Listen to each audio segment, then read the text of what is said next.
Well, hello, everybody. Some of you may remember the name Viktor Frankl. He was a Holocaust survivor, and before he died, he wrote 39 books. His most famous book is Man's Search for Meaning, and it has sold over 10 million copies. It's been translated into 24 different languages. His big idea in that book, his big insight, the thing that he kept coming back to after surviving the unimaginable concentration camp, was this idea that between stimulus and response, there is a space. Yes, the stimulus is what happens to you. You know, the stuff you can't control, and the response is your reaction to it, how you react. And between those two things, there's a window, there's a moment. It's a moment of choice. Frankl said that even in the worst circumstances, that space never disappears. You always have the freedom to how you see yourself, how you see others, how you see the world, which is honestly kind of stunning because of his situation when he was thinking about these things. Yeah.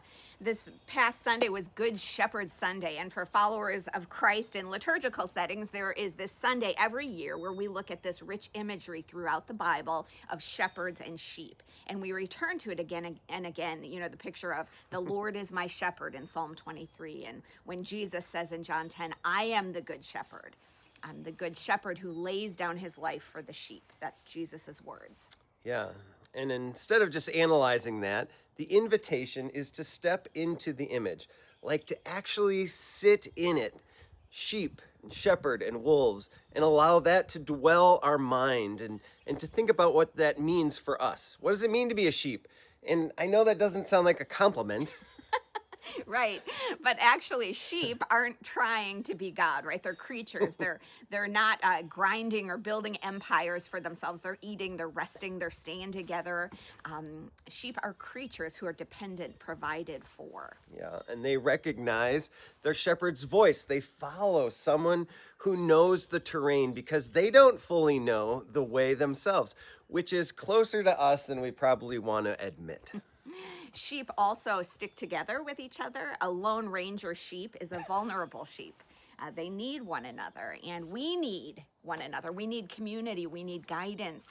We are always following some voice, something, whether we realize that or not, or admit that or not. And the question is, are we following the voice of our good shepherd or another voice? And are we attempting to go it alone, or are we sticking together with other sheep for support? Yeah, Jesus said that I am the good shepherd, not a hired hand, not somebody halfway in. And there is a difference. There's a difference between an owner and a hired hand. You know, the hired hand disappears when things get hard, and the good shepherd stays and even lays down his life. Here's the thing. Our whole lives, we're really searching for a shepherd, you know, someone to take care of us, a leader, a pastor, a president, our parents. Sometimes we just say, forget it, I'll be my own shepherd. And sometimes that kind of works, you know, until it doesn't, until something breaks, until life reminds you and I we're human, we have limits, we're not in control of everything. And that space that Frankl speaks of, that space between stimulus and response, that's exactly where this hits, because Jesus says, I can guide you, I will be with you, I will give my life for you. No one else in your life can make a promise like that. And it's not because the people in your life are bad, it's just because they're human. Yes. And then there's the wolves, who are big trouble for sheep. You know, Jesus never promises an easy life. You know, in fact, he says, in this world, you will have trouble. That's guaranteed. But then he says, take heart. I have overcome the world. You know, the struggles are real. But Psalm 23 is this beautiful, almost shocking line that says, I prepare a table for you in the presence of your enemies. Your enemies, they're not going to disappear. The wolves are still there, but right in the middle of it, God sets this table and says, come, sit, eat. I'm here. And sometimes wolves come at 3 a.m., right? You wake up, you're worried about life and your children's life and the state of the world and all the things. And God says, I'm right here with you in the fear and the anxiety and the division in the middle of the night, wolves in your mind of worry. The good shepherd is present, offering peace, offering his presence, himself. Yeah, so if you think about your life right now, you know, whatever's coming at you, the anxiety, the tension, the worry about your kids or that conflict or the uncertainty about the future or the state of our world, you know, that's a stimulus and that's coming at you. But we have a response. And before that happens, we have this space. And Viktor Frankl reminds us to take advantage of that window of space and to choose.